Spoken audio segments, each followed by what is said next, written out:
Hello everyone and welcome to my channel maths पर चर्चा। आज हम पजल सीरीज को आगे बढ़ाते हैं और अपनी 8th पजल पे चलते हैं। 7 हम कर चुके हैं ऑलरेडी, तो आज 8th पजल करेंगे। Very interesting puzzle and the name of the puzzle is the जजेस wife. Right now here are the instructions. आप एक बार इनको पढ़ो। ठीक है, मैं थोड़ा सा इसमें ब्रीफ अप देना चाहूंगा, आप एक बार पहले ये पढ़ लो। uh,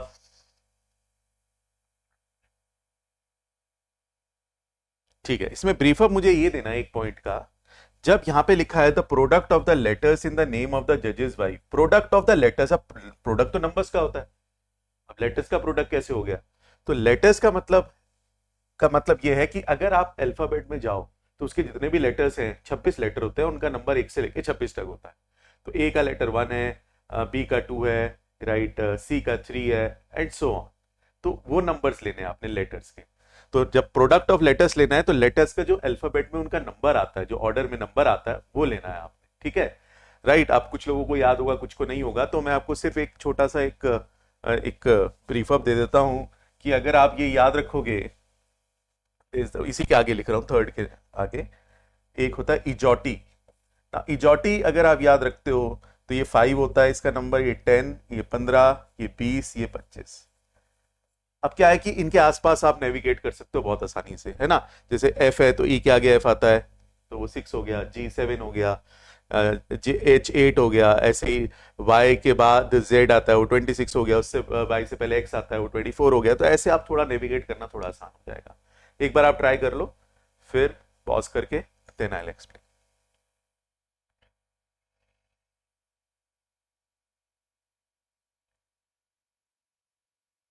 राइट, आई होप आप लोगों ने पॉज कर लिया होगा, उसको अटेम्प्ट कर लिया होगा। राइट, अब इसको हम समझते हैं। देखो, इसमें आपको क्या बोला गया, एडविन इज अ जज and you have to find the name of Edwin wife. Edwin is a जज, ठीक है, उसकी वाइफ का नाम पता लगाना है। The letters in the name of जजेस wife are different from the letters in the word जज। मतलब इसका सिंपल सा मतलब यह है कि जो वाइफ का नाम है उसमें जे यूज नहीं कर सकते हैं, यू यूज नहीं कर सकते हैं, डी यूज नहीं कर सकते हैं, जी यूज नहीं कर सकते हैं, ई यूज नहीं कर सकते। तो जो लेटर्स जज में है, वर्ड जज में, वो वाइफ के नाम में यूज नहीं कर सकते। तो ये मतलब पहले स्टेटमेंट का मतलब।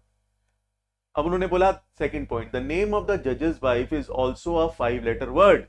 ऑल्सो मतलब ये जज भी देखो 5 लेटर वर्ड है, इसलिए बोल दिया। तो is also a 5 letter word, तो 5 लेटर का वर्ड है, तो नाम में भी 5 लेटर है। ठीक है, ये पता, ये इससे पता चल गया। फिर थर्ड पॉइंट है, the product of the letters in the name of the जजेस wife is same as the product of the letters in the word जज। अभी मैंने आपको बताया था, ये शुरुआत में ही बोल दिया था, यहाँ लेटर लेने का मतलब है, का प्रोडक्ट लेने का मतलब है जो लेटर का नंबर है अल्फाबेटिकल ऑर्डर में। जैसे ई का 5 है, जे का 10 है, ओ का 15 है, टी का 20 है, वाई का 25, ऐसी बाकी को भी निकाल सकते हैं। तो उनका जो प्रोडक्ट है, तो जज का देख लेते हैं। तो अगर हम बात करें जज, राइट, ठीक है, तो जज की अगर हम बात करें तो जज जे कितना होता है हमारा 10। देखो यू आता है टी के बाद, टी अगर 20 है तो यू हो गया 21, डी तो पता ही है 4 है, जी 7 है। तो ये जो प्रोडक्ट है, इसका ये मतलब है यही जो जज की वाइफ का नाम है, उनके लेटर्स का प्रोडक्ट भी सेम होगा, ये बोल रहे हैं। चलो अभी मैंने ये लिख दिया। फिर बोल रहे हैं third letter of alphabet is not use in the name of the जजेस वाइफ। थर्ड लेटर कौन सा है? C. C is not use in the जजेस वाइफ ने। Third, if first two letters in the name of the judge's wife are interchanged then all the letters appear in the alphabetical order। इसका ये मतलब है अगर हम पहले दो लेटर्स जो नाम के हैं जज की वाइफ के, उनको बदल दें तो सारे लेटर उसी ऑर्डर में आएंगे जितने, जैसे कि वो अल्फाबेट में होते हैं। जैसे ए है, बी है, सी है, तो नाम में भी ए पहले आएगा, फिर बी आएगा, फिर सी आएगा, फिर डी आएगा। ऐसा नहीं है कि डी पहले आएगा और ए बाद में आएगा। इसका मतलब होता है, मतलब this is what alphabetical order means. तो ये समझना है।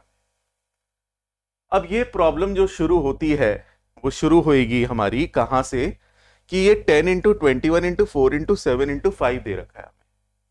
ठीक है, ये किसका लेटर से है? जज जो है। अब अगर हम इस चीज को समझें, राइट, अगर हम इस चीज को समझें तो आप यहां से समझते हैं हम इसको। तो जज जो है हमारा, जस्ट अ मिनट, ये था, अब समझ लो इसको, हमने पढ़ लिया पजल। जज जैसे मैंने ये बताया, ये 10 है, ये 21 है, ये 4 है, ये 7 है, ये 5 है, राइट। अब वो भी एक 5 लेटर वर्ड है, वाइफ का नाम भी। तो हमें किस चीज पे इस पजल को लेके जाना है, थोड़ा नंबर पजल है। आप अगर देखते हो कि जो जज है उसमें 10 आता है, 21 आता है, 4 आता है, 7 आता है, 5 आता है। तो अगर मैं इसको थोड़ा और फैक्टराइज कर दूं तो यह 5 इंटू 2, ये होता है 7 इंटू 3 इंटू 4 इंटू 2 स्क्वायर ले लेते हैं, इंटू 7 इंटू 5। तो ये बन जाएगा आपके पास 2 cube into 3 into 5 square into 7 square. ये बन गया इसका फैक्टराइज फॉर्म। अब अगर ये इसका फैक्टराइज फॉर्म है तो नाम जज की वाइफ का नाम है उसका फैक्टराइज फॉर्म भी सेम होना चाहिए, तभी प्रोडक्ट बराबर होगा, है ना। ये तो समझ में आता है सबको कि अगर ये प्रोडक्ट बराबर करना है तो ये इसका जो फैक्टराइज फॉर्म है वही फैक्टराइज फॉर्म जज की वाइफ का नाम के में भी होना चाहिए, राइट। सो आप ये देखो 7 कितनी बार आता है, 2 बार, राइट। 7 आता है 2 बार, ये 7 है, ठीक है। अब मुझे 2 बार ही 7 चाहिए, लेकिन हमारी पहली कंडीशन थी कि जो वाइफ के नाम के लेटर्स हैं वो जज वाले लेटर्स से अलग होने चाहिए। तो वाइफ का जो नाम है उसके जो लेटर्स है उसमें JUDGE में यूज नहीं कर सकता हूं, यानी कि जी यूज नहीं कर सकता हूं, जी यूज नहीं कर सकता हूं तो वो 7 वहां से आएगा नहीं। तो 7 लेने के लिए मुझे, और मैं क्या यूज नहीं कर सकता, 21 भी यूज नहीं कर सकता, यू भी नहीं यूज कर सकता। तो 7 के 2 मल्टीपल यूज नहीं कर सकता, और पहले 26 में, क्योंकि 26 ही लेटर है हमारे पास, 3 ही मल्टीपल है 7 के, या तो 7 या 21 या फिर 14। अब हम 7 और 21 यूज नहीं कर सकते क्योंकि लिखा हुआ है कि जज के लेटर्स जज की वाइफ के नाम में यूज नहीं करने। तो इसका मतलब हमें क्या यूज करना पड़ेगा, 14। द लेटर 14 यूज करना पड़ेगा, 14 यूज करना पड़ेगा। 14 होता है हमारा N, O से पहले आता है, O 15 है तो N, और वो 2 बार यूज करना पड़ेगा। 2 बार क्यों यूज करना पड़ेगा, क्यों 2 7 चाहिए, देखो आप 2 7 चाहिए, और 14 होता है 2 इंटू 7, तो हमें 2 बार N चाहिए होगा तभी वो बैलेंस हो पाएगा। तो अगर हम नाम जो जज की वाइफ का नाम है उसमें देखें तो हमारे पास 14 और 14 2 बार N आना ही पड़ेगा। तो हमारे पास 2 स्क्वायर आ गया, 7 स्क्वायर आ गया, फैक्टराइज फॉर्म। 14 होता है 2 इंटू 7, तो 2 बार 2 आ गए, 2 बार 7 आ गए। तो अगर आप यहां देखो तो ये हमारा 7 स्क्वायर यहां पे बैलेंस हो गया इसके साथ, और यहां पे बच गया आप 2 इंटू 3 इंटू 5 स्क्वायर। इतना और बैलेंस करना है, इतना तो हमने बैलेंस कर लिया, ये और बैलेंस करना है। अब आप देख रहे हो कि 2 बार 5 आता है, 2 बार 5 आता है, और जज में हमारे पास 10 भी है और 5 भी है। तो हम 10 और 5 यूज नहीं कर सकते, मतलब J और E यूज नहीं कर सकते, तो 10 और 5 यूज नहीं कर सकते। तो बाकी और कितने मल्टीपल होंगे 5 के, एक होगा 15, एक होगा 20, एक होगा 25। ये होता है O, ये होता है T, ये होता है Y। अब हमारे पास 2 चीजें हैं, या तो हम 15 और 20 ले लें तो 2 मल्टीपल 5 के आ जाएंगे, या फिर 25 एक ही ले ले तो 2 5 स्क्वायर होता है 25, तो एक Y में ही 5 स्क्वायर आ जाएगा। अब O और T भी ले सकते हैं, ये भी तो 2 केस है, लेकिन पहले एग्जामिन करते हैं कि ये वाला केस हो भी सकता है या नहीं। अब 15 होता है 3 इंटू 5, और 20 होता है 2 स्क्वायर इंटू 5। तो 2 5 आ गए, एक 3 आ गया, लेकिन 2 हमें 2 चाहिए, लेकिन अभी 2 हमारे पास एक ही बचा है। 2 स्क्वायर यहां आ गया था ना, 2 स्क्वायर n में 2 बार 2 ऑलरेडी आ गया, तो मेरे पास ये जो रिड्यूस्ड फॉर्म बचा है इसी को तो बैलेंस करना है अब। तो अगर मैं O और T लेता हूं तो एक 3 आ जाएगा, 2 5 आ जाएंगे, लेकिन 2 भी फिर 2 बार चाहिए, जो कि मेरे पास है नहीं, अवेलेबल नहीं है। 2 एक ही बार ही अवेलेबल है, तो ये नहीं कर सकते।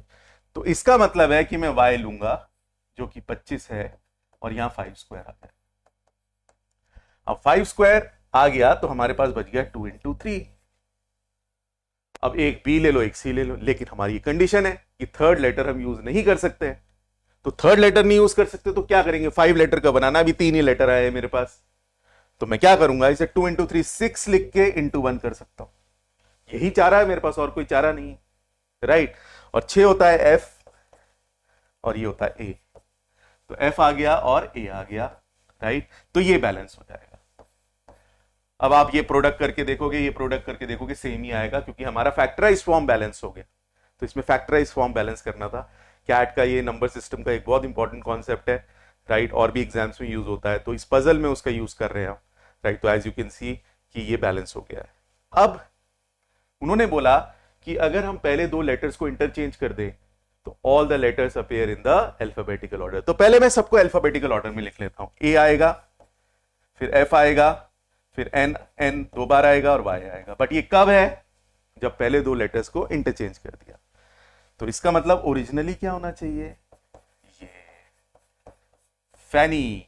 So there's a movie also, Finding Fanny. So we found Fanny finally, right? So Fanny is the name of the judge's wife. I hope you liked the puzzle. If you liked it, please share the channel, right? Please prescribe it to your friends, right? I'll meet you next time. Till then, take care. Have a nice day.